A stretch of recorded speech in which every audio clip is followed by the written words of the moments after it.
it's foolish in the sand. Predestined for his plan. It's time to be a man. Be a man. Men, most of us have experienced the reality of going into work, fighting traffic, pouring our heart and soul into what we do, going to meetings, maybe getting chewed out by our boss, having conflicts with coworkers.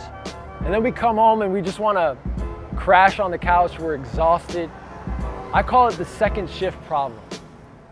Really, all of us are called to something beyond just our 9 to 5. We have other responsibilities like leading our family, being a good husband, being a good father, being committed in our church. How can we succeed with our hands with that second shift? Well, God put Adam in the garden to work it and to keep it. Work is a good thing. Work comes from God.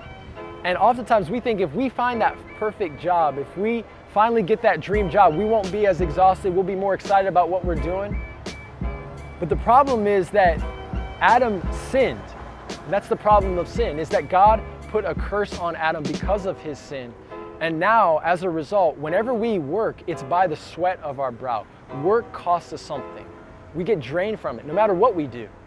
And yet, there's a great promise for us as men. The Apostle Paul put it like this in 2 Thessalonians chapter 3. He was talking to a church where there were a bunch of idle people. There were a bunch of people not working. And he pointed to them to his example that while he was with them, he didn't just preach the gospel, but he worked night and day. He worked, but also so he could provide for his gospel ministry. He worked 2 jobs. What was his secret? How did he really excel at that second shift? Well, Colossians chapter 1, verse 29, this is what the Apostle Paul says.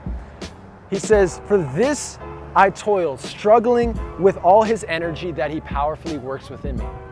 This is the promise for us, that yes, work is going to be hard and we got to put our hands to the plow. We got to work hard. We got to put our heart and soul in what we do. But as we do, God promises to powerfully work within us.